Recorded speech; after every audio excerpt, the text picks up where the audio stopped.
Baruch atah Adonai Eloheinu melech haolam, asher kitshanu b'mitzvotav v'tzivanu la'asok b'divrei Torah. Good morning. Today is Thursday, December 12th.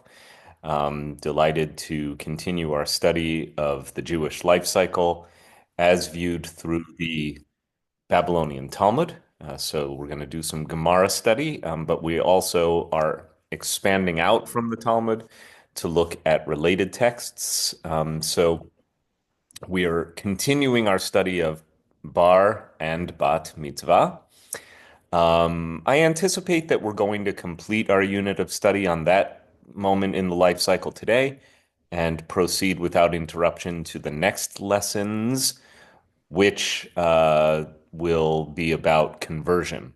And that will probably take us straight up to, well, that will definitely take us through next week and probably beyond. But then we're going to take a winter hiatus for winter study. I'll say a little bit more about that as well. We have three short classes coming up in consecutive blocks of 4 weeks each. And then I'll come back in the spring to do long form study on this subject. But lots of good study to come. And I actually hope to join periodically as a student, as a fellow learner, and not as a teacher at various times throughout the winter for our winter term. Okay, so what we're looking at today is a continuation of where we left off last time. We were talking about why the age of 13 is significant. What kinds of human development are being marked through the acknowledgement of bar mitzvah. And I'm being intentional about my language. I'm always intentional about language. So that I said acknowledgement of bar mitzvah, not necessarily service or ceremony of bar mitzvah.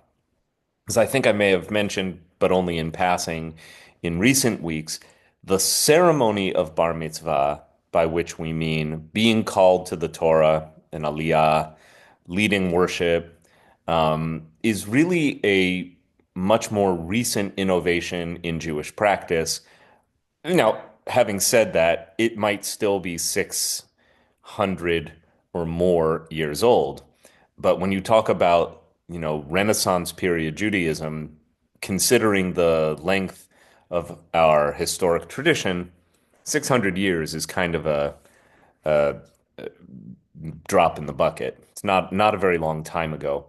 Um, and much more recent, of course, would be the custom of having Jewish children do a mitzvah project or any of the other things that are associated with modern day synagogue life, particularly in the Reform movement. Um, so we're talking about a child being acknowledged as at a particular developmental stage or age in one's life that is associated with qualities of adulthood that are not seen in what we identify as childhood. But that doesn't necessarily mean that there's one way the Talmud envisioned acknowledging this moment or milestone in a child's life. The Talmud makes no mention of a child being called forward to the Torah in a ritual acknowledgement of bar mitzvah. It merely talks in the language of a child attaining certain developmental benchmarks or milestones that are associated with the age of 13 for boys, as we said earlier on in our study, 12 for girls. So let's take a look at some more text, why don't we? And the text I'm going to begin with today is parallel chronologically with the Mishnaic period. So it's Talmudic era broadly.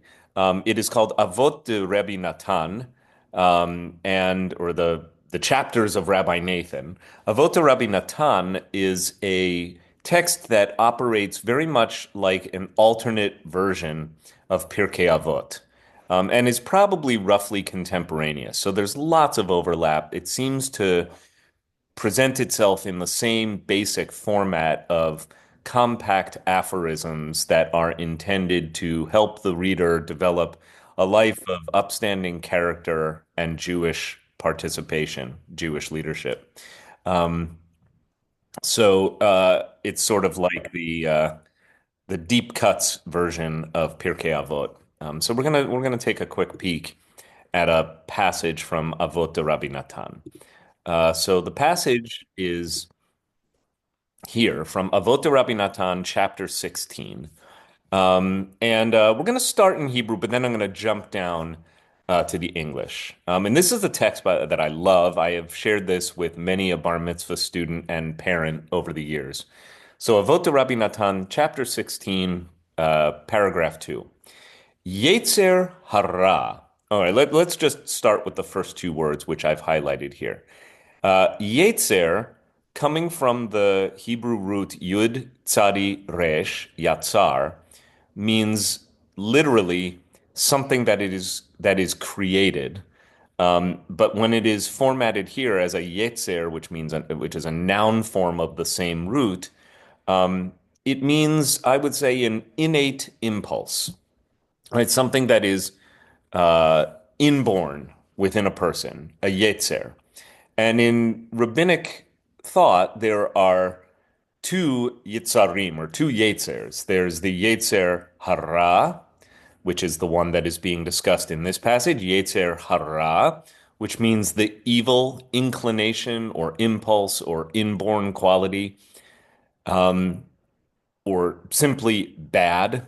Evil denotes that we're talking in the language of morality, and I'm not actually convinced that the hara here is necessarily about evil the way we understand evil when we're having a conversation about morality. The other, of course, is its um, is its opposite, which is the yetzer ha-tov, the good impulse or the good inclination. So the rabbis propose that a person has two innate qualities. Inborn is actually going to prove to be problematic, but innate qualities. One is the quality called yetzer hara, the evil inclination. The other is the yetzer hatov. And if you follow rabbinic thought, this comes up frequently. And commonly, the yetzer hatov and the yetzer hara are in a kind of push-pull, tug-of-war dynamic within a person that you can visualize these in cartoonish imagery as the angel on one shoulder and the devil on the other, right? And one is talking into your ear and motivating you to pursue the right and the good, and the other one is saying, grab the extra cupcake. Okay, so Yetzer Hara, Ketzad. So what's with it, right? Ketzad, how so? So this is a kind of a compact syntax here saying we're going to talk about the Yetzer Hara. And how does it come to be? How does the Yetzer Hara arrive? And it says, Amru, uh, Shalosh Esrei Shana, Gadol Yetzer Hara, Mi Yetzer Tov. So for 13 years, the Yetzer Hara, the evil inclination within a person, has been growing great uh, in relationship to the Yetzer Hatov. This is a strange syntax, which is why I wanted us to look at the Hebrew first and then jump to the English to see how the idiomatic translation by our buddy David Kasher, 2019, renders it. The evil urge. How so? They say that for the first 13 years of a person's life, the evil urge is greater than the good urge. And it'll go on to say, there in one's mother's womb, a person's evil urge grows with him. After the person is born, a person starts breaking the Sabbath, and nothing is there to stop him. If one is, and it even says if one goes out killing people, nothing is there to stop him. Going out to sin, and nothing is there to stop him. We don't have too many examples, thank God, of kids killing people, but the idea is that for the first 13 years of a child's life, his moral awareness is such that he is able to do wrong, but not fully capable of doing right. So the conjecture here is that a child is born, as it were, bad to the bone, and the good has to be developed within a child, And the timeline for that moral development of a child is 13 years. And I've thought about this, and while, I don't think it would go over very well in Scarsdale today for me to say all of your kids are momsers, they're all really just no good nicks until they are 13. There's something to be said about, well, moral development is a project. Everybody is born in this world knowing how to do the wrong thing, but learning how to do the right thing actually takes time and an investment of developmental effort. You follow? All right, so the proposal here again is that we are born with a yetzer hara. We're born with the inclination to do the wrong thing, which may be and which is why I wanted to say even the word wrong is an invitation for me to say more about how we are using the words yetzer hara. Because in the rabbinic imagination, this term does not necessarily mean choosing to do evil, which is why I didn't like that bracketed proposal that, well, even killing somebody would not be outside of what might be expected as part of a young child's moral awareness. Because, again, they haven't developed the regulatory mechanisms that we associate with the quality of good, yetzer ha-tov. Yetzer hara is not really about evil as much as it is about what I would call unregulated appetite. So in the rabbinic imagination, the yetzer hara is associated with instinctual desire or craving for food, love. Eventually, it will be associated with the sexual impulse. So anything that is, I would say, biologically derived or at least biologically correlated and has to do with human appetite and craving. Now, and that's where I think I'm going to part company with Judy's proposal in the chat box that this reeks of original sin. Yeah, if you don't unpack it, it does. Except that original sin is almost always expressed in a larger context or a conversation about morality. Whereas I think there is a difference between appetite and choosing to do evil, right? So in other words, unregulated, a person could be understood just based on biological drives to pursue all of the things that are intended to keep us alive. I think of it as, in a sense, the yetzer hara is the life force. It is the desire within a human being to make sure that we are well fed, that we can put food on the table, which means the pursuit of money and wealth is also associated with the yetzer hara, the desire for acquisition of things, the impulse to love, the impulse to procreate. All of these things are actually associated in the rabbinic mind with yetzer hara. The famous statement, which I should have brought but didn't, I believe also from the Gemara, from the Babylonian Talmud, is that were it not for the yetzer hara, a man would never start a family, build a house, or make a livelihood. So, in other words, the way the rabbis understand this is that the drive to acquire or accumulate material wealth, the drive to sustain oneself physically, the drive to satisfy the body's innate cravings for food, sex, love, and then things get more complicated when you talk about, well, does a body crave power or psychological acknowledgement, right? What exactly is human nature all about? And how much of this can be regulated so as to serve the greater needs, not just of the individual, but of society, right? Because if we were all pursuing only the desires of the yetzer hara, it is logical to conclude that civilization would collapse, right? What makes civilization work is that we subsume individual appetite to a more abstract concept of the greater good, right? To the extent to which the yetzer ha-tov, the good inclination, which again, unlike the evil inclination, has to be developed inculcated, reinforced, promoted, taught, presumably in part by parents, but also by the community, by teachers, by rabbis, by the Jewish institutions, by being part of a society. All of these things are intended to regulate appetites so that the yetzer hara cannot function unfettered.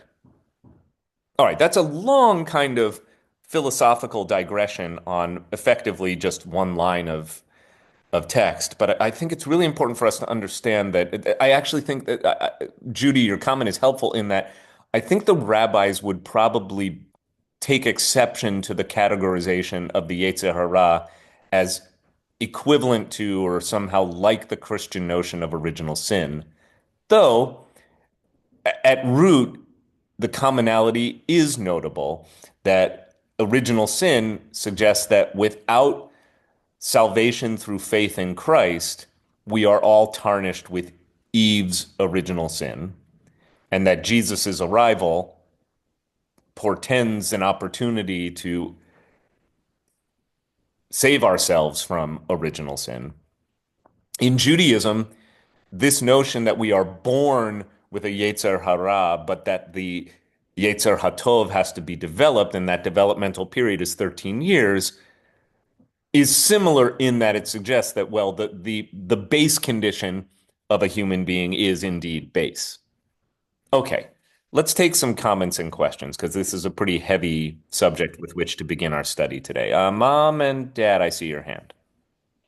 Well, I thought your response to Judy's observation was really spot on, and I would say that the Jewish way of looking at what's innate in human personality or development is that it gives the person agency over Mm, impulse. mhm. Whereas the Christian view, it says there's nothing you can do about original sin except to receive salvation through Jesus. You don't have agency over taming this unless you are saved.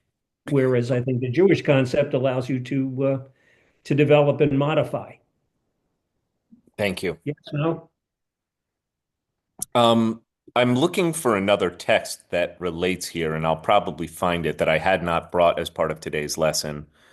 Um, from the end of the Noah story, where the rainbow appears in the sky. I think it's relevant, though. Hang on for a second. I just can't remember what chapter we find it in. Um, it happens at the end of the Noah adventure. Um, and I'm just struggling to find the verse, which is why I like preparing ahead of time. It basically says, I will never, this is God speaking, I will never again destroy human beings because, and this is the key word, yetzer Adam ra minu urav. I should probably just search for it, which means the inclination of a human being is ra, evil or bad, from his youth. In other words, God is saying, well, every time human beings are wayward, I can't just up and destroy the earth because that's just how they are, right? That is the nature of a human being. I'll find the verse because I think it's relevant to look at. Sandy, did you want to comment here? No? Uh, we'll find it. All right. Here we go. Dealing with the yetzer. I can't find it. I'm like Googling around. So anyway, I'll get back to teaching. My comment is that from what I understand, it's just there. It wasn't any this evil, what we mean for this conversation are referring to evil is just there. It's not a choice that we make. So it's not related to an original sin. It's something that is part of us that we are born with as part of Exactly. our Exactly, context. Sandy. This is the verse. I did find it. This is the verse in question. As soon as Noah gets out of the ark, it's safe to get on dry land. The first thing he does was build an altar to God. And it says, the Lord smelled the pleasing odor. Deal with that anthropomorphic portrayal of God as you will. And the Lord said to himself, this is not our usual translation, but God said, never again will I doom the earth because of man, because of human beings, since the devising of a human being's mind is evil from youth, nor will I ever again destroy every living being as I have done. So this is the lesson that God takes away from the Noah experience. It's like, yeah, well, that worked out sort of, but it's not going to work out going forward. I can't just, again, up and destroy the world every time people act in a bad way. But the interesting conjecture here is ki yetzer lev, sorry, I forgot the word lev. Yetzer lev ha'adam ra min urav. This phrase here, the for the yetzer, the inborn inclination of the heart of man, but that's not a good idiomatic translation. I would say lev ha'adam means a person's devisings, the way a person works psychologically. Ra min urav is bad from youth. So again, this is deep philosophy here. The unspoken question is, what is human nature? Are we basically good or basically bad? From the Noah story, one concludes, well, no, the Torah proposes we are basically bad. That is, in other words, basically in the literal sense of the word basic, that is the base inclination of a human being. But we don't despair of that because the good can be developed, planted within a person and developed. And how long does that take? 13 whole years. Right. So this also, just at a pragmatic level, explains why the Jewish tradition believes that a 13-year-old has a moral culpability for his, or in this case, her, or my case, her actions in a way that a 7-year-old does not, which I think is a statement that just is common sense to most people, right? Anyone who's been a parent knows that you have different accountability for your children depending on their age, and that you would expect differently, or we could even say better, of a 13-year-old than of a 6-year-old, and that you would assume that more responsibility falls to the parent for a young child's moral development than, for instance, trying to, get your 35-year-old grown child to make good choices. At some point, every successful parent has to actually say, it's out of my hands at this point. So much so that we even read last week, the conventional blessing for a bar mitzvah parent is, blessed is the Lord, or blessed is the one who has released me from the punishment of this one, or from the obligation of this one. In other words, not my problem anymore. If my kid goes and acts like a schmuck, that's because, well, he's an adult now. And that was his moral choice. And he cannot claim that he lacked the moral awareness. Like ignorance of the law being no excuse, a 13-year-old having been trained in the mitzvot, which is another text we looked at last week, that a 13-year-old is eligible for mitzvot, already having learned TaNaKh and Mishnah and even started, not quite ready for Gemara, that starts at 15, but a person who's grounded in Jewish language, Jewish values, Jewish teaching, cannot claim to be innocent of his bad choices by the age of 13. So that's what Avot the Rabbi Natan wants to suggest, and we'll look at the rest of this text momentarily. Russell, please. You know I'm going to raise my favorite passage of Deuteronomy, which is... I do know, yes. You're going to talk about the wayward son. That's right, the wayward son. If we're not, as parents, are not responsible, then why have them stoned to death? Yeah, so the passage that Russell is citing is also, now I didn't look this up, but I'm hoping that if I just Google wayward son Deuteronomy, it will give me a verse. I don't suppose you have that verse memorized, Russell. I don't remember 23. It's 21, but you were in the right ballpark. Well, I guess that's the age limit where you get stoned to death. Yeah, exactly. And one of a few transgressions that are associated with capital punishment in the Torah. So Deuteronomy chapter 21, what did we say? 21, did we say 18? Yeah, okay. So I have the text up here with the translation that I like. So this is good. This is worth commenting on.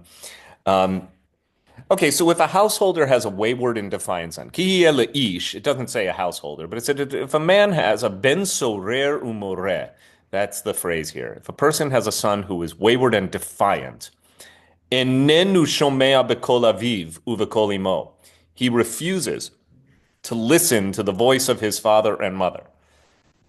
So if you have a child who is defiant and refuses to obey parental guidance, visru oto velo yishma alehem, and even after they discipline him, he still refuses to listen to them. Velo yishma, you see the word shema there, so you know that word alehem. He still refuses to listen to his parents. Here is what the Torah provides or recommends. V'tafsuvo aviv imo, they should literally grab him. Like v'tafsuvo means to grab the child. V'hotziu oto el ziknei iro, and bring him out unto the elders of his city. Ve'el sha'ar mikomo, and to the public gate of his place. So that the gate represents the public square. So this is all done publicly, which catches the attention of the rabbis later on who comment on this.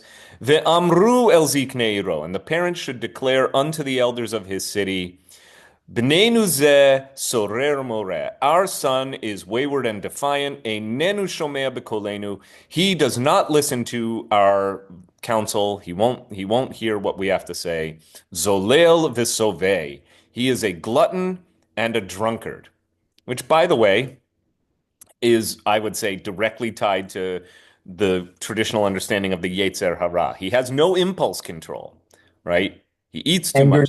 You're not speaking of a young child. We're not speaking of a young child, right? Presumably, this is a child of adolescent age, like bar mitzvah age or older. Okay, and here's what happens. Urgamuhu kol anshe iro ba'avanim. All of the people of the city should stone him with stones, vamet, until he is dead.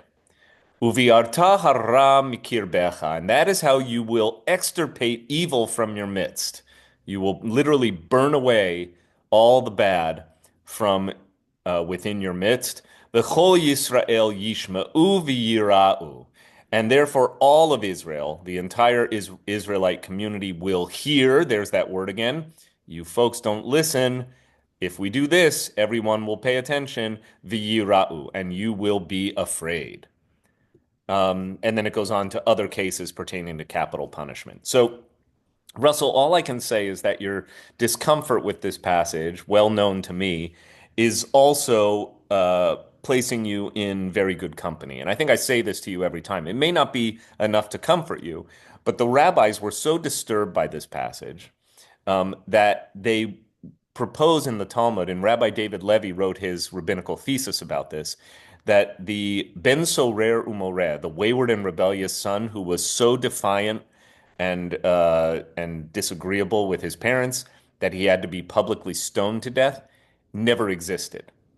In what the rabbis claim is that this is merely an extreme hyperbolic object lesson that is intended to inculcate a moral precept, but never actually was practiced.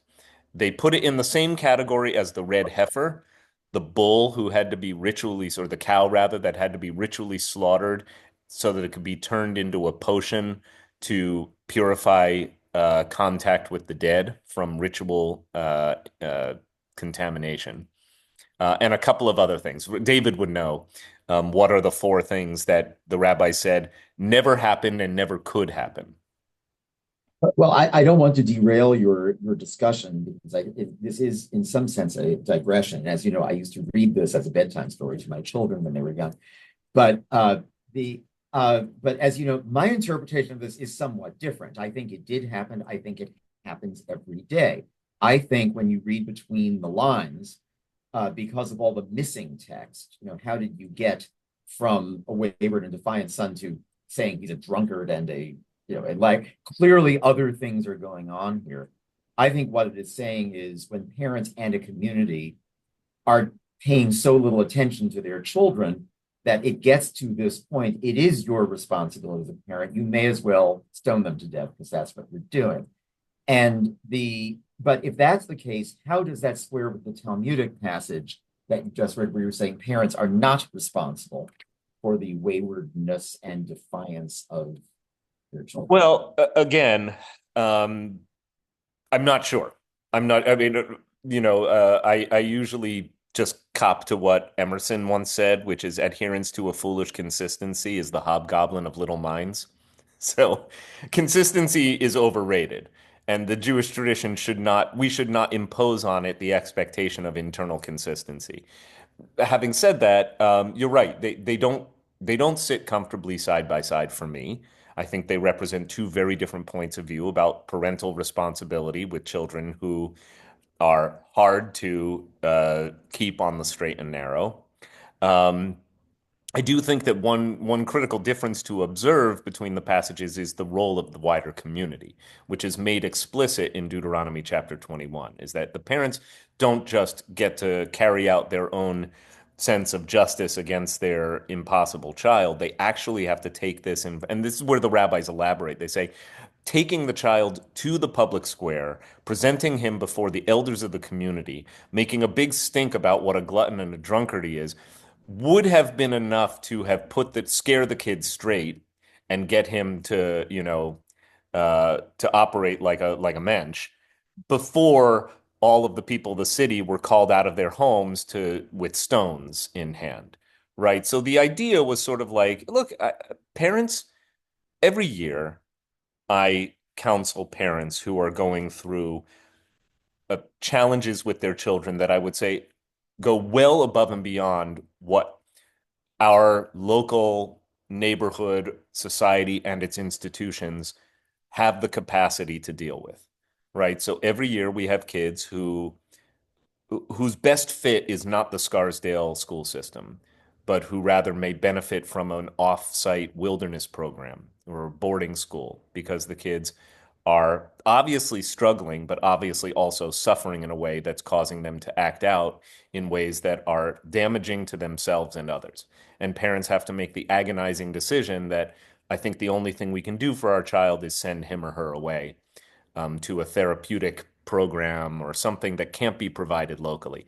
That obviously is, I think, a much preferable alternative to taking your kid out into the public square and scaring him straight.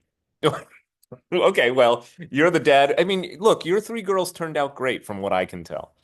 From my vantage point, whatever you did was working. So if this makes a great bedtime story for those of you who have kids or grandkids and you want to try out Deuteronomy 21, have at it. Judy Gross, not only a devoted congregant, but also a devoted educator. So I'm curious to hear how you're working your way through all this today. I'm having problems, but what's bothering me also is how relevant this is to today.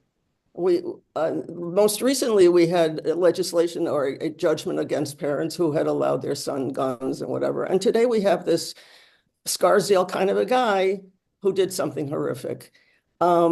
It's scary. I don't like the idea. I still am relating it to original sin. I like a baby to be free and innocent, and it's certainly up to us to raise this child and to be a morally right kind of a person.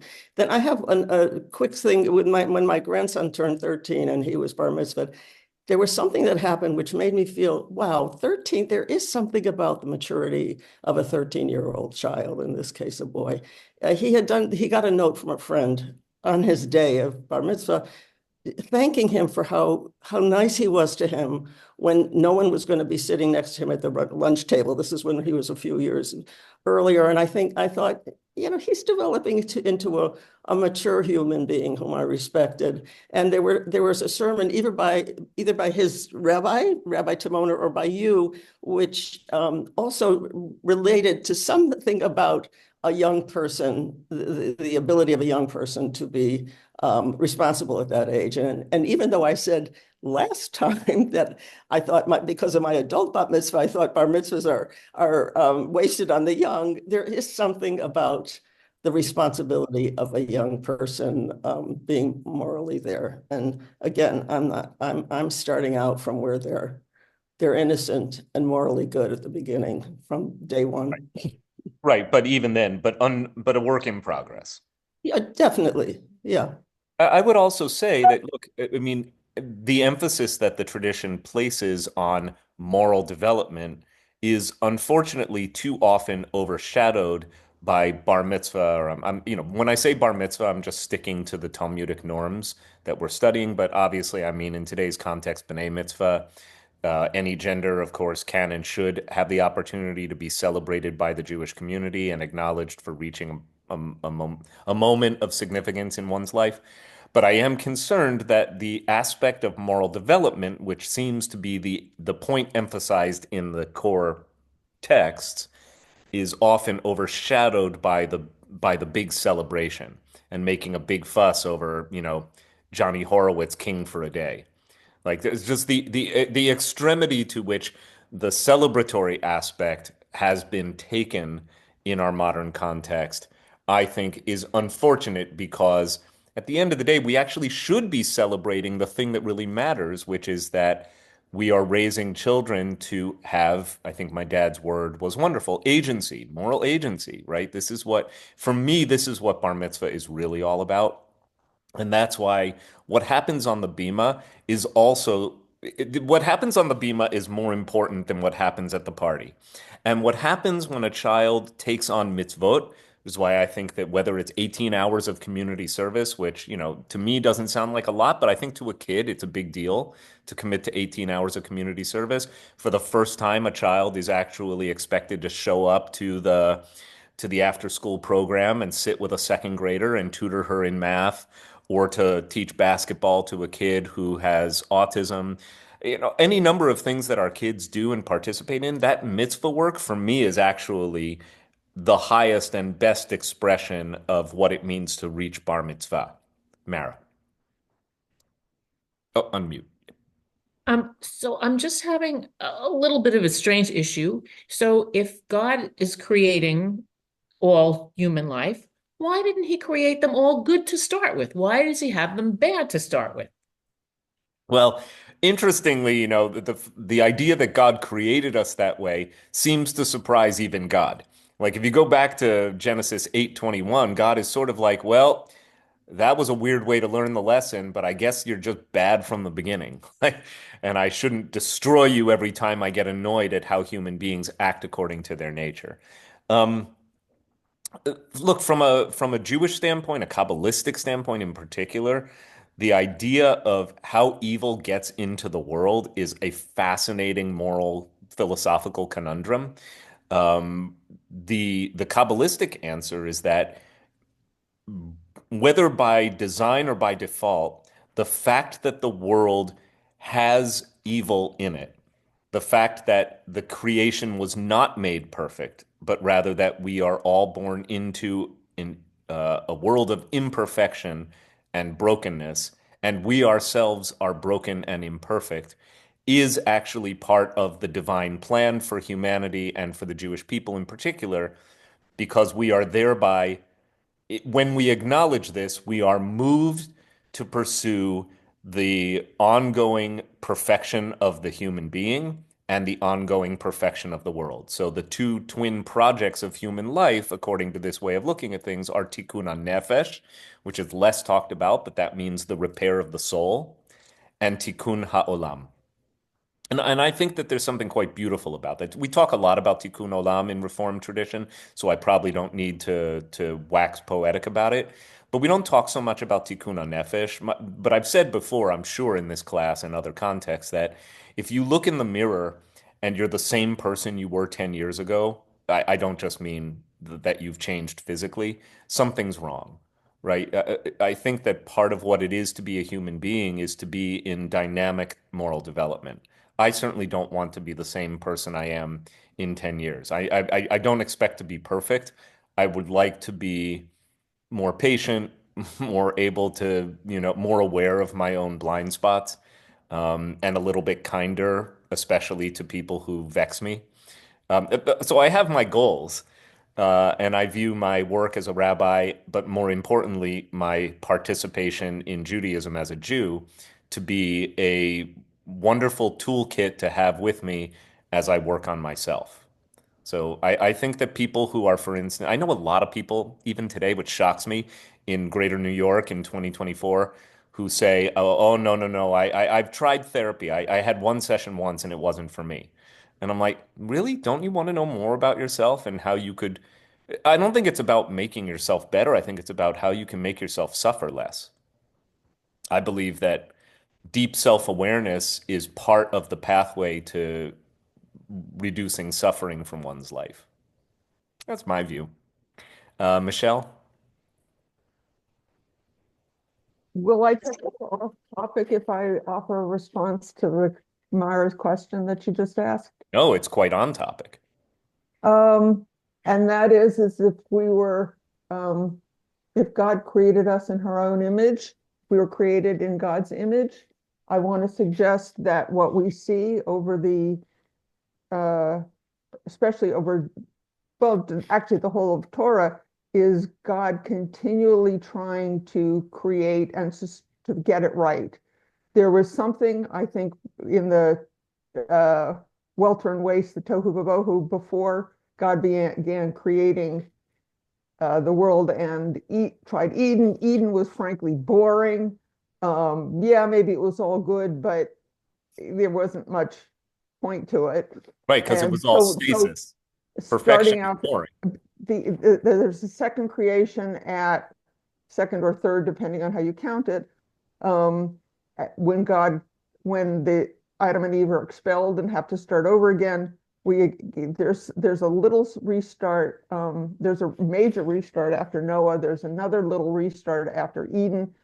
There's and coming out of at the Exodus. Sorry, I skipped Abraham starting the Israelite people, then at Exodus. So there's a series of attempts to try to get it right. And I think that developmental and interpretive series is very characteristic of how humans can go about it as well. And so that is, in fact, in God's image. Yeah, and I really appreciate both the inquiry and the responses to it, because I think it's at the heart of the Jewish project is to understand how Judaism capitalizes on what I believe is an innate part of our humanity as well. I've often asked, well, what makes human beings different from all other creatures? Now the question has been complicated by what makes human beings different from AI, which just keeps getting better and more. It simulates a lot about human intelligence with incredible verisimilitude. More on that some other day. But I think that maybe I'm going out on a limb, but there seems to be something about a human being that has an innate awareness and is able to visualize how things could be or should be. And that recognizes that the way things are is not the way they could be or should be. That is a unique feature of human intelligence. It is both a blessing and a curse. I believe much suffering comes from the innate awareness that things aren't the way I want them to be. Or that, and in a sense, maybe that is biologically driven too. I mean, anyone who's ever been hungry or thirsty can identify this isn't the way it's supposed to be. I've got to change this. But for whatever reason, we are acutely sensitive to things in our world that seem not right. And Judaism systematizes some of this to say, no, as a people, as a civilization, as a kind of like project, Judaism begins with the awareness that the world as it is not the world as it ought to be. And that is, you could ask, well, why did God make it that way? Or you can invert the question, as it were, and say, well, because the world is that way, what is the most Jewish way of responding? That's what I prefer to do, is say, okay, you've just highlighted something that is deeply Jewish. You have observed that whatever design God, if you view God as a designer, had for the world, it did not include making the world perfect as it is. Okay, Mom, Dad, then Ann, then back to the text, please. Just to comment on Mara's inquiry as to if God was in charge, why didn't he make us all sort of sweet? First thing that popped into my mind was that culinary adage, salt, fat, acid, heat. Right. Yeah, I mean, okay, variety being the spice of life, I'm still not sure that that answers the problem of evil, just because it makes for a more interesting stew. On the other hand, we wouldn't have any great literature or art if the world were all perfect. Right? You can talk about like the fact of the world's obvious brokenness is very much at the heart of the human condition. I don't think we could in any way relate to a world that we're already perfect.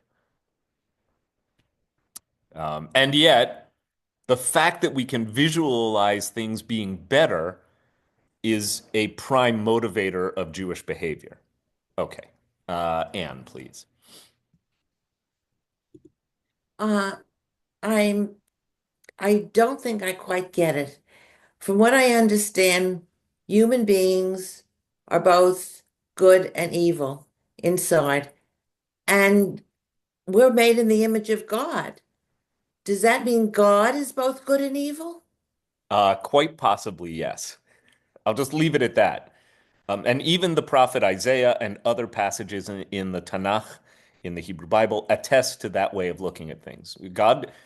It is not universally accepted, nor is it intuitively obvious from reading the Hebrew Bible and rabbinic literature that the only way of understanding God is omnibeneficent.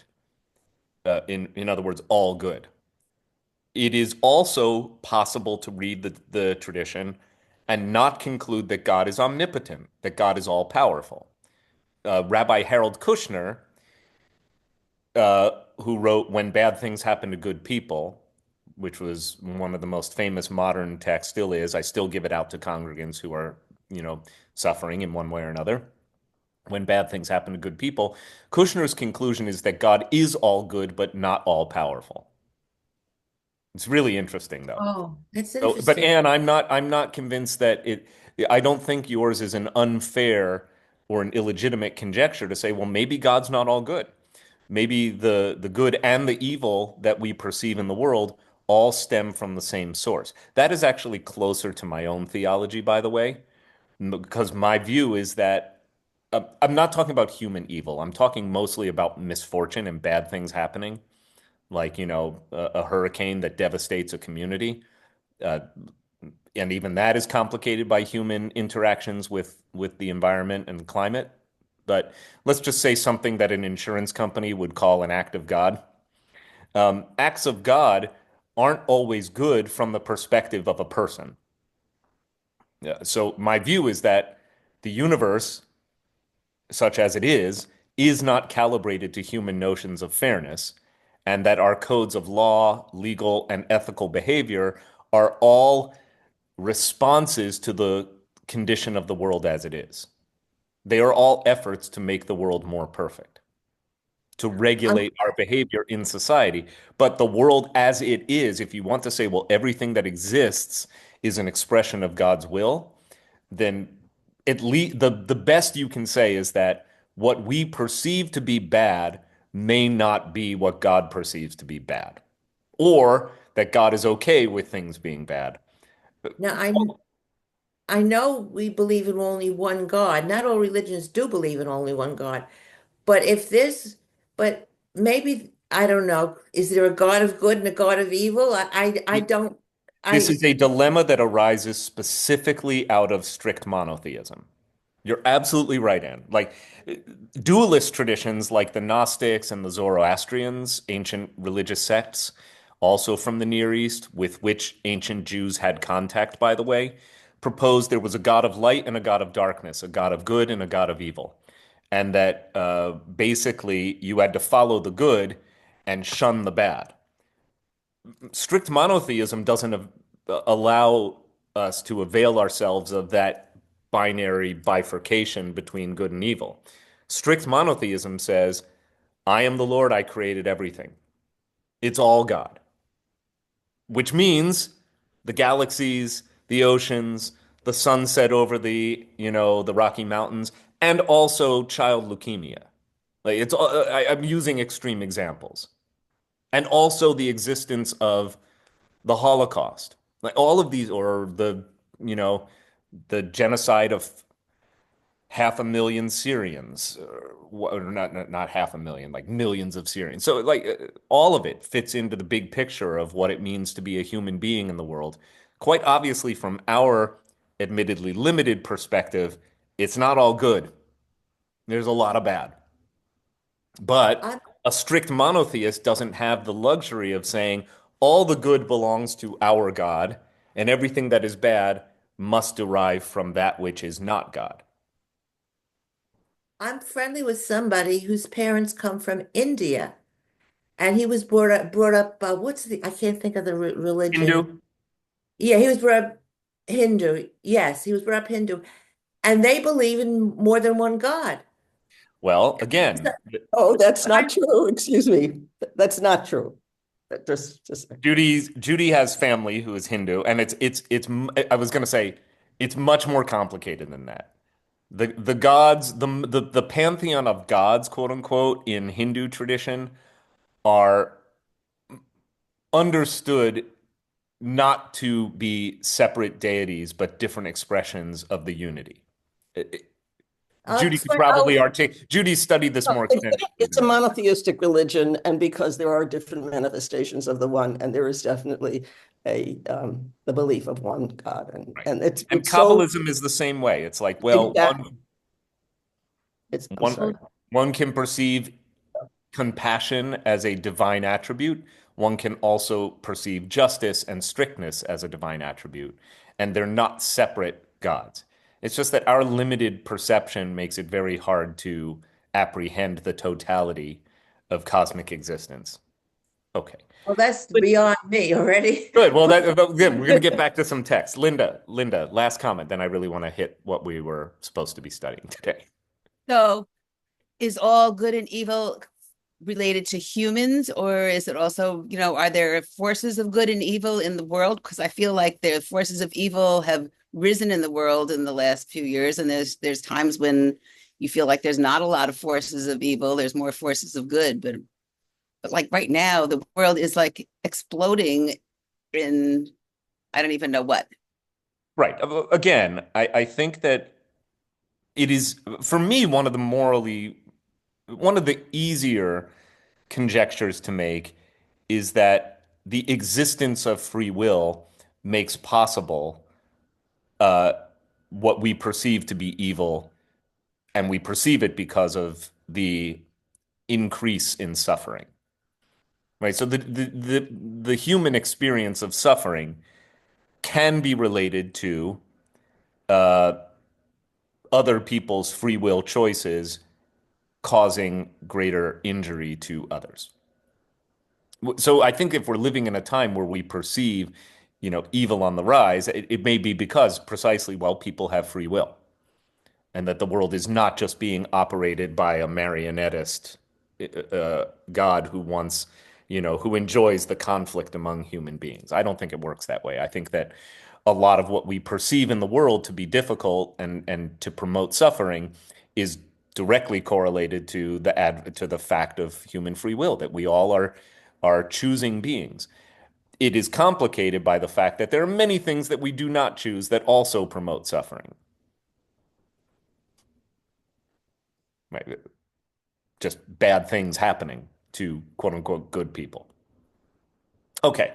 Anyway, in this very small slice of moral philosophy, we return now to child development. And I'll just share the remainder of Avot de Rabbi Natan because it's really a meaningful passage.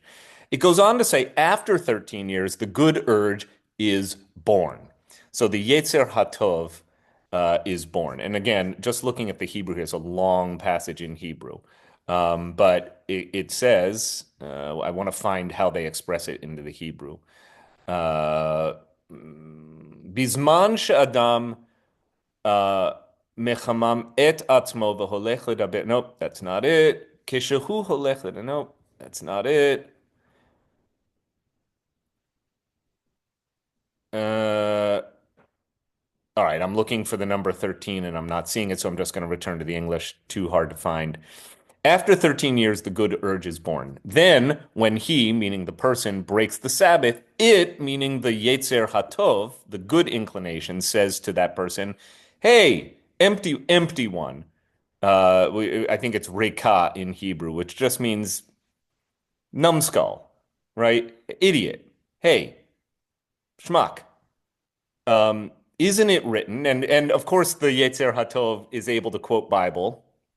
So the yetzer ha-tov says, according to the book of Exodus, one who breaks it will surely die, where the it is the Sabbath. So you don't violate the Sabbath.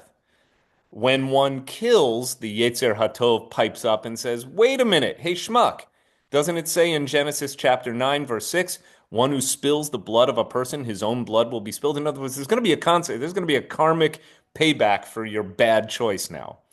When a person goes out to sin in general, the yetzer ha-tov pipes up and says, hey schmuck, isn't it written in the book of Leviticus, both the adulterer and the adulteress shall be put to death? So now it's giving a very specific kind of transgression.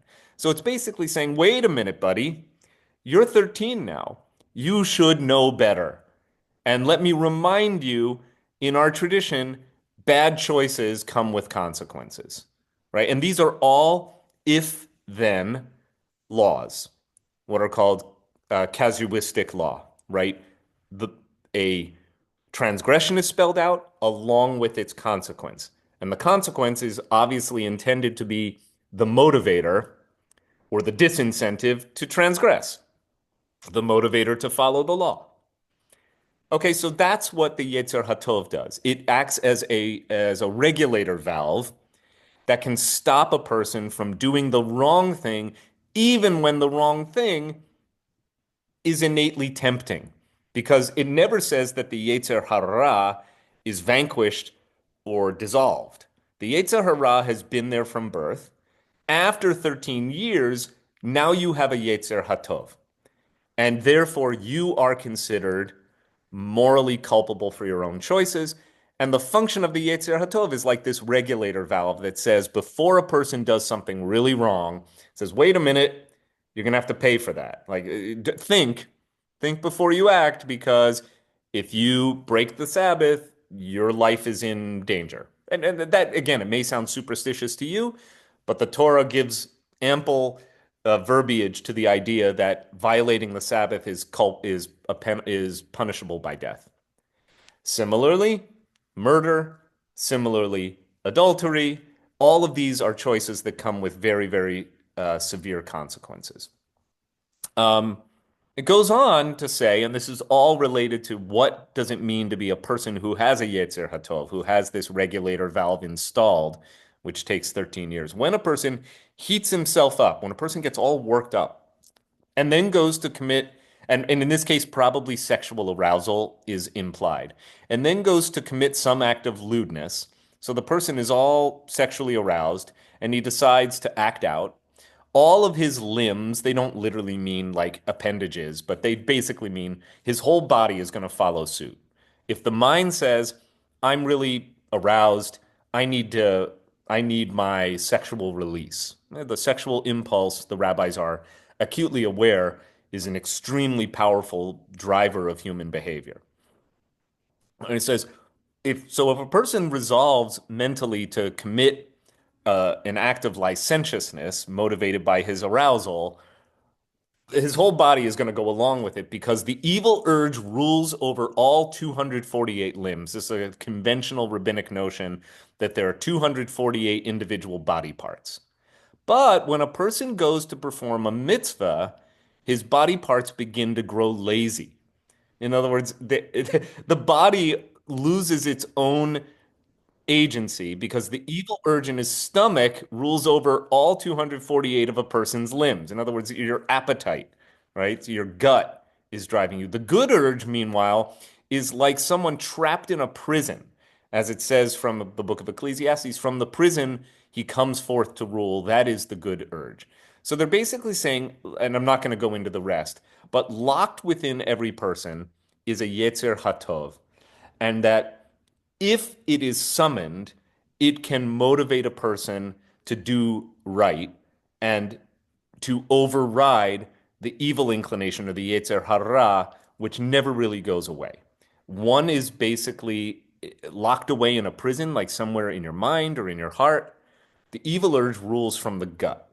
And we even use these terms today, like following or doing something impulsively or instinctually, we often say is, well, I just followed my gut, right? Gut is associated with appetite and instinct and impulsive behaviors, whereas the regulator valve of the good impulse, rather, of the yetzer ha-tov, is more associated with mind and sometimes with feeling, with deeper awareness.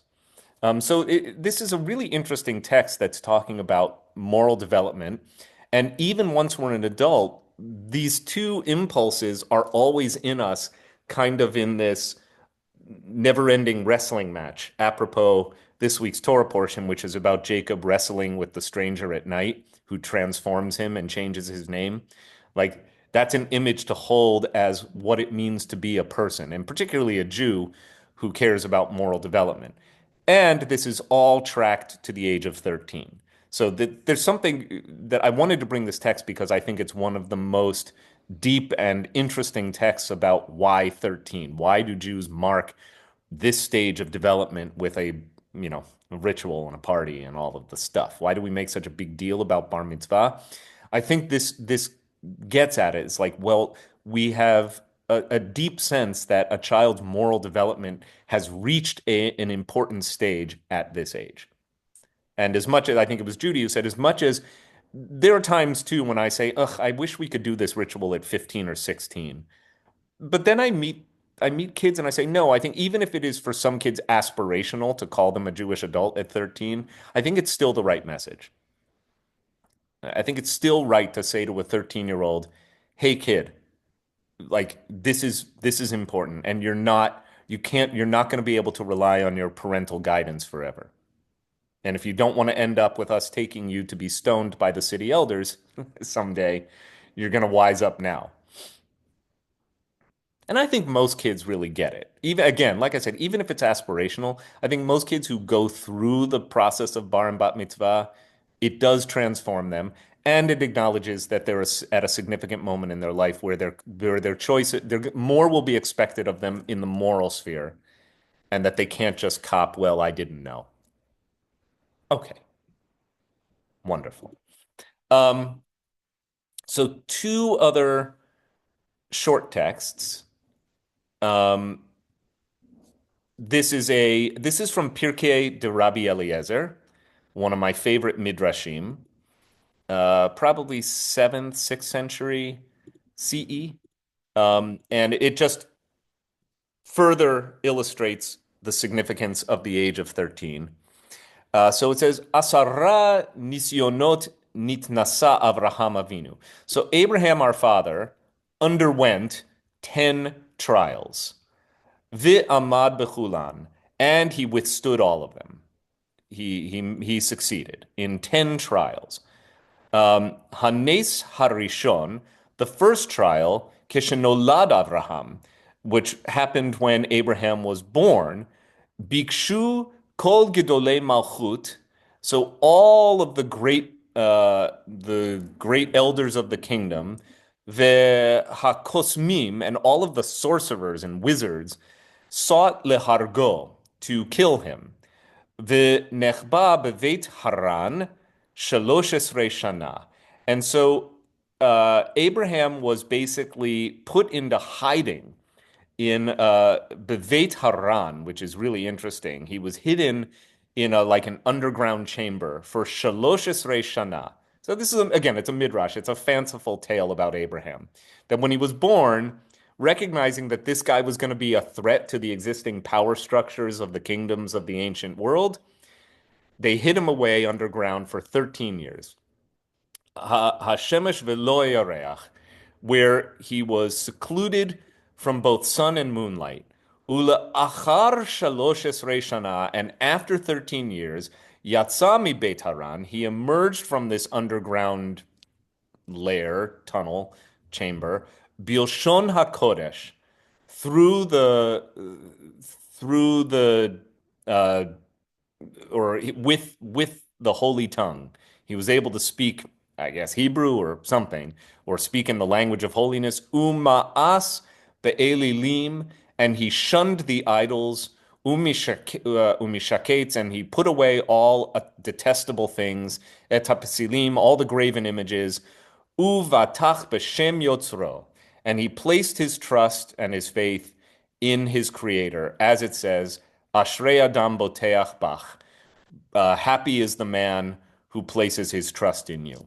So it's a little drush on this line from Psalms, blessed is the man who trusts in thee. And we probably know that there are many stories about Abraham rejecting idols and graven images and whatnot. There are many midrashim about that, including a famous one about smashing the idols of his father's idol workshop, all of which is in the midrash. It's not in the Torah itself. But again, what is notable about this midrash is how old was Abraham when he emerged from the pit, right? They let him out at 13. And at that moment, he was able to say, hey, I'm an OG monotheist and I reject idolatry. And so there's something that suggests that this is the developmental timeline for not just moral awareness, but also God awareness. That somehow after 13 years, this is who Abraham becomes. And by the way, he foils the plans of those kings who wanted to kill him because he announces the advent of a new way of relating to the divine creator of all. Okay, fun little passage. And then finally, on the subject of bar mitzvah, this passage, which I absolutely love, which I had not seen before. This one came to my attention just through my own study and preparation for this class. And this one really is out there. But I couldn't not bring it. So Mishnah Pesachim. So Mishnah Pesachim is the Mishnah on Pesach, on Passover. And it begins, so you see we're actually in chapter 1, verse 1. So if you want to study Pesach in the Talmud or the Mishnah, it all begins here. And here's what it says. Or le'arba'asar. So on the eve, this is a euphemism, or means light, but it actually means twilight. Or as twilight is approaching, le'arba'asar, on the 14th, we're talking about the month of Nisan, the first month in the ordinal months of the year. So the first of the months. Bodkin et chametz le'or haner. One searches for chametz by candlelight, le'or haner. Kol makom she'ein machnisin bo chametz, ein sarich bedika. Any place in your domicile where you would never have brought chametz in the first place, you do not need to look. So in other words, you don't really need to look for chametz in the bathroom, right? But how many of you has anyone here ever practiced this custom of seeking out all the chametz in the house? So Michelle, with a candle and a feather, like, and you go through and you find every last crumb, and then you know what you're supposed to do with it? You burn it. You burn it, right? Bior chametz. It's a Jewish custom of extirpating all of the chametz from one's household in order to fulfill the commandment. The commandment in Exodus chapter 12 is not, you must not eat chametz for 7 days. That is implied. It actually says no chametz may be found in any Jewish settlements, right? So you have to extirpate. You have to expunge all the chametz from your settlements entirely. Okay, Mara? But I also remember going to the rabbi to sell the chametz back after doing this, but that's not related. Well, yeah, because we Jews have cultural OCD, civilizational OCD. It's not enough that you would actually take a candle and a feather and burn every last crumb of chametz. The assumption is, well, somewhere in the community there still exists some, illicit chametz, and it's contaminating all of the homes. So what Jewish communities would do, this was not typically carried out by individual households. It can be. And you can do it if you know, like, I'm leaving town during Pesach, but my house still has Cheerios in it, and I don't want to throw them out. There's a legal workaround known as a shtar mechira, literally a writ of sale. I have executed a shtar mechira for the city of Bloomington, Indiana. When I was a student rabbi there, I served a congregation that was Reform by night and conservative by day. So they had a Reform Siddur for Friday night services and a conservative Siddur for Saturday morning services. And I had to play the part of a Reform rabbi when I was a student rabbi on Friday nights, and then the very next morning show up as a conservative rabbi. And I had to know both ways of praying. It was very, very helpful for my rabbinic development. I also, interestingly enough, by my high school years, grew up in a dual affiliated household, Reform and conservative. Incredibly helpful for my present day rabbinate, because lots of people at WRT did not grow up Reform. Anyway, sidebar. What ends up happening is that a community can sell away temporarily all of the chametz in the community for some nominal fee, and therefore transfer ownership of the chametz in order to fulfill the mitzvah. No chametz shall be found in all of your settlements. In other words, it may be there, but you don't own it, and therefore it's not Jewish-owned chametz. So I executed a writ of sale, a shtar mechira, for the city of Bloomington, and sold all of the chametz in Bloomington, or in the Jewish community of Bloomington, to my friend Charles Ramsey, who was a Gentile, a non-Jewish PhD student in biblical studies at HUC at the time that I was a student there. He lived in the dorm. I had an apartment. I literally drew up a traditional shtar mechira in Hebrew and English. He read Hebrew. And I'm like, Charles, would you be willing to buy all of the chametz in Bloomington, Indiana for the princely sum of $1 American? And he said, what the hell are you talking about? And I said, I need to do this for my student pulpit. He said, come over, I'll make you an espresso. So he had an espresso maker in his room, which I thought at the time I was 25 was the coolest thing ever. So I go over there and we have espresso. And he's like, what is this again? And I say, okay, here's how this works. And I explained the custom to him and he said, oh, that's great. And he's like, do I get my dollar back? And I said, as a matter of fact, you will at the end of Pesach. So it was a temporary transaction where for the price of $1, he temporarily owned all the chametz in Bloomington. That was a long answer to a short question, but you're quite correct. Now, what does this have to do with bar mitzvah? And here's where things get really wacky. Fun, but completely wacky. So there's a Kabbalistic interpretation of the passage we've just looked at. That, remember what this says. When does one search out I'm not bringing the text on the screen. I'm going to see how well you were paying attention. When does one search out the chametz by candlelight? What did the text say? On the eve of the holiday? Close. It said be'or, so literally said on the light, where it means twilight of the, it doesn't actually say the holiday, and it doesn't say the month. I'll put the text back up on the screen so you can see what's happening here. It says, or le'arba'a asar, literally as twilight sets on 14. So on the eve of 14, or by the cusp of 14, one seeks out chametz by candlelight. And I found this wild Kabbalistic interpretation that says this is the root text of bar mitzvah. This is why they say, before you reach 14, one is obligated to seek out all the chametz, which literally means the agent that swells. And chametz is associated with pride and ego in the Jewish tradition because it swells a person up. And so the Kabbalistic interpretation, the mystical interpretation of this text derived from Zohar, is that a person is expected to seek out and extirpate his chametz, his pride and ego, before the age of 14. It is I can say, I don't know if Russell is still with us. He often has to actually do his job. But Russell probably would be just weeping at how stretchy this is with the text. I kind of like it. It suggests that in Judaism, our texts are merely launch pads for flights of fancy.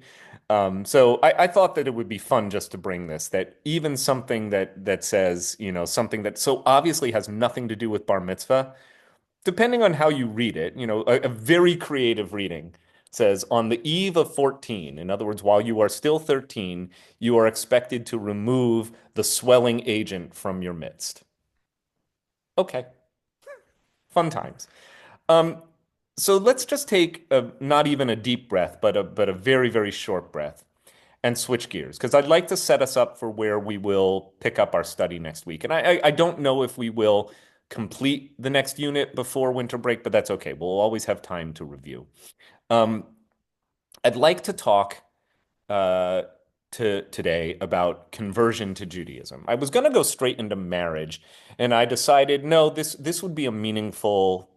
I was going to get to conversion eventually anyway, but I'd like to take it up next, because in a way it flows from what we have learned about the essence of bar mitzvah, which, at least according to Talmud and related or contemporaneous texts, is primarily understood as an acknowledgement of a child's moral development, right? If you haven't gotten that, if you remember only one thing from today's lesson, remember that.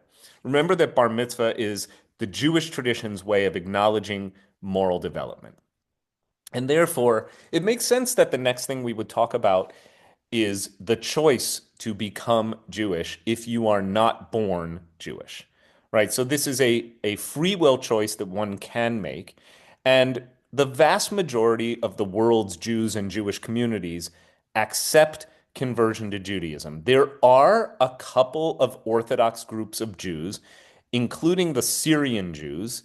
Interesting that Syria has been in the news so much. Not really any Jews in Syria because they were all kicked out over the decades since the establishment of the State of Israel. But there is a prominent Jewish Orthodox Syrian community in like Deal, New Jersey, in New York. Mara's nodding her head. Have you interacted with these Syrian Jews?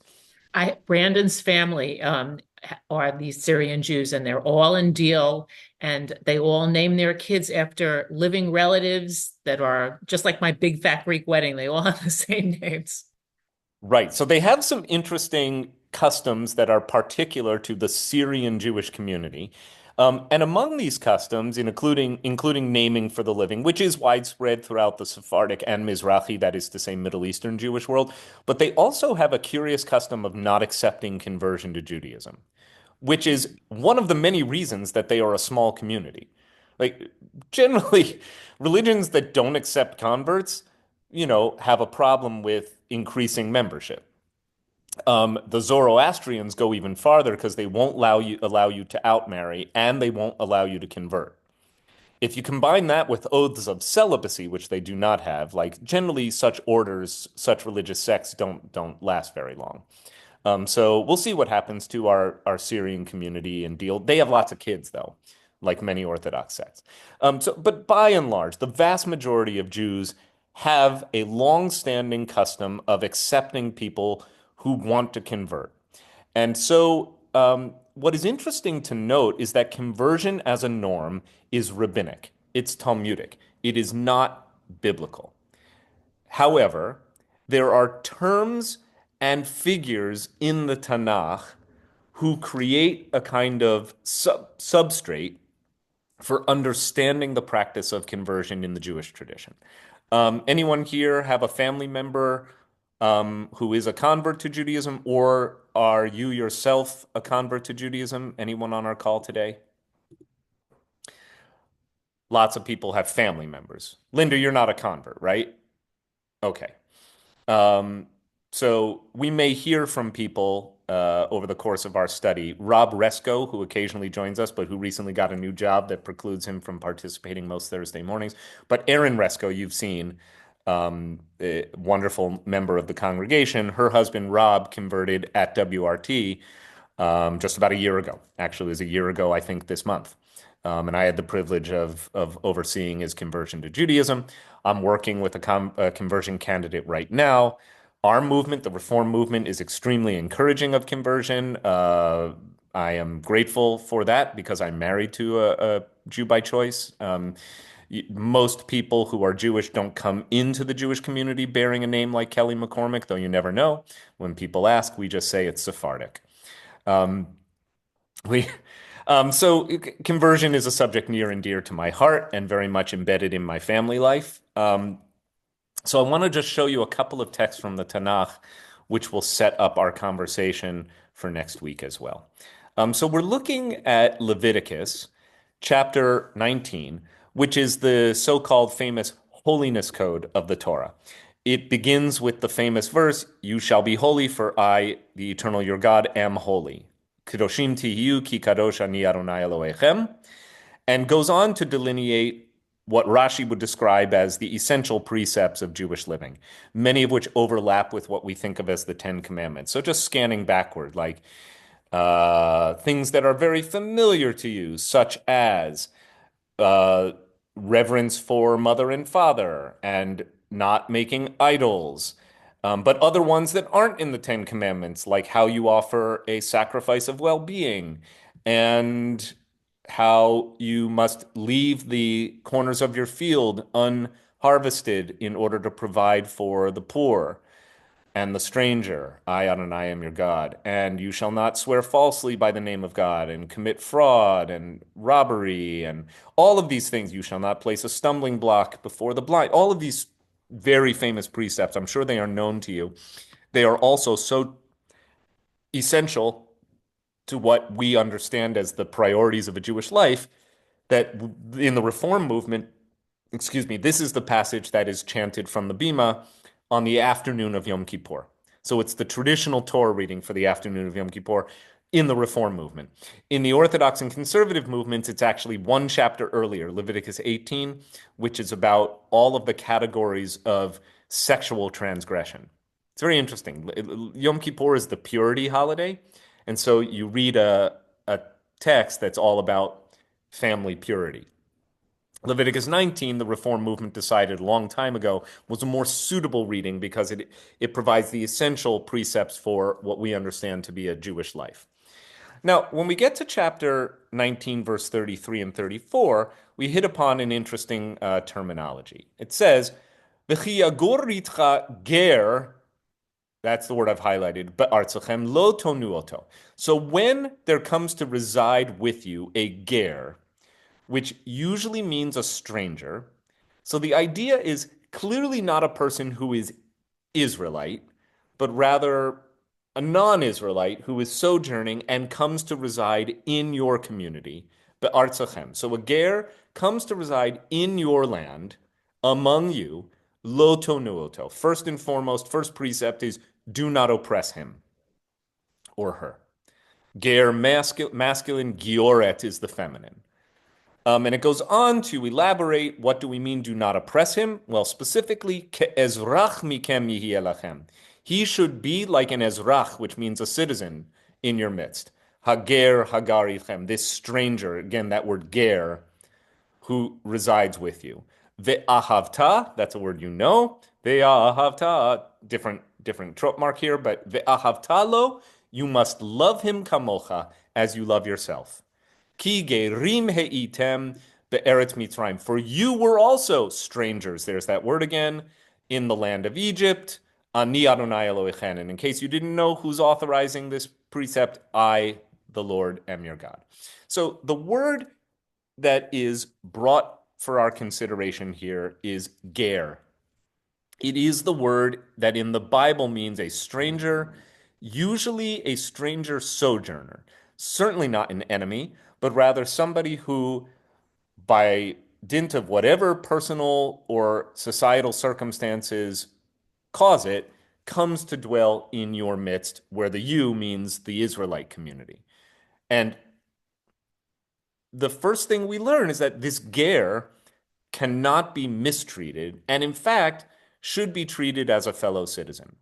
And there are even aspects of the law that proceed from Leviticus through Numbers and Deuteronomy that suggest you must have only one code of laws for citizen and stranger alike. So a ger betochachem, literally the ger in your midst, is regarded as subject to the same legal provisions and protections as the ezrach, which is the citizen. That's the first thing I want to just hold. And the second one is from a very famous passage of Torah as well. We call this the Ten Commandments. The Torah actually does not call this the Ten Commandments, but you know it as the giving of the law at Mount Sinai. And there are, depending on how you count it, 10 basic precepts. So we're in the we're in the middle of the Ten Commandments, right? So you can see all of this should be familiar. God spoke these words. This is Moses on Mount Sinai, tablets, etc., and so forth. I am the Lord your God. Have no other gods beside me. Don't make any graven images. Don't bow down. Don't swear falsely by God's name, which we talked about in recent weeks, has to do with taking vows. Remember the Sabbath day and keep it holy. Okay, so Sabbath, Shabbat, gets the longest elaboration in this chapter of Torah. It goes on to say, for 6 days you shall labor and do all your work, but the seventh day is a Shabbat of your God Adonai. You shall not do any work. Well, who is subject to this restriction or this commandment? You, your son or daughter, your male or female slave, or your cattle, or the stranger, and here's the word, v'gercha asher bisharecha, and the ger, your ger, who dwells in your settlements. So again, we're seeing the same word deployed to similar ends, that there is a category of person who clearly is a non-Israelite, but by association with the Israelite people is to be treated like a fellow Israelite, going so far in Leviticus as to use the word ve'ahavta. You must love him as you love yourself. And only 3 categories of object receive the verb or the predicate ve'ahavta in the Torah. One is ve'ahavta et Adonai Elohecha, so the subject is always you. Ve'ahavta is a verb conjugated as you. So ve'ahavta, you must love the Lord your God. So that's Deuteronomy chapter 6. We all know that because it was anticipated by Shema and because we recite it in worship when we lie down and when we rise up, morning and evening services. So ve'ahavta et Adonai, that's the first one. The other one that's probably most famous is Leviticus chapter 19, verse 18, so just a few verses earlier than what we looked at today. Ve'ahavta l'reacha kamocha. You must love your neighbor as yourself. So you've got God is one object of required love, ve'ahavta. 2 is the rea, which means your neighbor, your fellow, which according to most traditions means the fellow Israelite, somebody who is part of your people. And then the third, not to be overlooked, but possibly less often observed or acknowledged, is ve'ahavta et hager, et gercha. You must love the stranger, kamocha, as you love yourself. So again, 3 objects of ve'ahavta in the Torah. You must love God, your neighbor, and the stranger, which is fascinating. And we're not even talking about love as a feeling. We're really talking about love as a spiritual or moral imperative. This word ger is the key word for our forthcoming study about conversion, because ger is the word that will eventually, in rabbinic tradition, remember, this is not rabbinic material we're looking at. We're looking at the ground floor of Jewish text, which is Torah. But in Torah, this category of person called ger will evolve in the rabbinic imagination to mean the convert. The one who not just lives in your midst as kind of an outsider, but is so much an insider that he or she chooses to take on the identity of a fellow Jew. Right? And again, this category is not recognized in the Bible. I know that some of you are probably thinking, but Rabbi, what about Ruth? And I'm glad you're thinking that, because we're going to talk about Ruth next week extensively. Ruth will become the template for the ger, or specifically the giyoret, the feminine ger. But even in the book of Ruth, there is no place where she says in terms that are fairly translated as conversion. Ruth never says, I'm converting to Judaism. She is considered the paradigmatic exemplar of conversion, but the best we can say about her is that she's a ger in the biblical sense of the word. She is a non-Israelite who chooses life among the Israelites. But again, for the rabbis, they do create a new category of Jew, which is the person who actually is a non-Jew who can become a Jew. So next week, we're going to explore not just how does ger become convert, but how does one become a convert? How does one go from being a non-Jew to being a Jew? questions or thoughts just on this by way of kind of ending on a teaser trailer for our next week of study? Wonderful. Alan. Well, one of the things that we're taught is that when we know a person is a convert, we're taught not to remind them that they're a convert. Yes. And not to treat them any differently. We're going to get into all of that. And it's unfortunate because the fact that we have to remind ourselves not to do that suggests that it's a real problem in the Jewish community, that converts have, unfortunately, encountered some discrimination historically and today as less than Jews or not fully authentic Jews. The good news on this is that no less an authority than Maimonides himself pushes back strongly and makes the case that not only is the convert a Jew, the convert is in some critical ways more laudable than the person who was born to the Jewish tradition, because this is not an easy thing to choose, and the convert chooses it willingly. So the convert merits special consideration. It is, as it were, a person who converts to Judaism is 110% Jewish because they actually had to think about it. They actually had to make this difficult choice as opposed to having the choice made for me, which it was. Like, I came into the world a Jew just by dint of the fact that I was born to a Jewish mother, actually born to two Jewish parents. But if Judaism is mostly a function of matrilineal descent, I had no say in the matter. I was raised Jewishly, which was a choice by my parents, and we're going to talk extensively in good time about how the Reform movement understands the choice to be Jewish and the obligations of raising a child Jewish. But for the most part, the issue here is that converts, unfortunately, are choosing to be part of a very small, very insular group of people who have tended to be very suspicious about other people wanting to be part of what we do for a living, of our way in the world. And so, unfortunately, many converts have been mistreated. We can talk about that. Kelly had her own experiences of somebody trying to dissuade her before her conversion by saying, "Why would you want to be part of this? No offense, but this is just going to put a target on your back. Don't you know that they want to kill us?"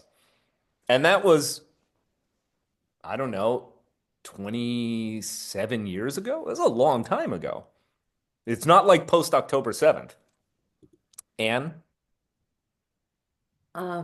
I knew when I lived in Israel, I knew someone who converted to Judaism, but she did not believe in Judaism. She did it for economic reasons. I can go into the whole story another time.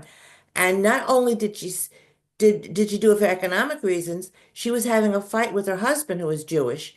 And she said to him, "I hate you and your whole dirty race." And she was a convert. That is unfortunate. And I would say not an example that proves the rule. I would say most converts, look, we'll get into it next time, but Yeah. the sincerity of a convert is one of the issues that presents itself in the literature. It's like, well, not only how do we make a person Jewish, but how do we know that a person who wants to be Jewish is in it for the right reasons and not the wrong reasons? Fortunately, Anne, all of this comes up in the literature. But as with most things, something can look perfect on paper, but I'm sure in application, there are people who find ways to become Jewish for all the wrong reasons too. But I have made it a practice of, I tell anyone who wants to convert that there is no such thing in Judaism as converting for marriage. You don't convert for marriage. Conversion is a deeply personal choice that one must make for oneself. So if you cannot authentically say, "I am converting because I want to and not because my spouse wants me to or my future spouse wants me to," then you're not a good candidate for conversion. And that's fine. I will marry two people who are one person who is Jewish and one person who is pro-Jewish under the chuppah, even without conversion. I just don't think that people should convert because somebody else tells them to. I don't think that leads to a lasting or positive association with the Jewish people and the Jewish tradition. More on this next week. Wonderful to be with you. Stay in touch and Shabbat Shalom. Kol hakavod. Thanks. Thank Bye. you.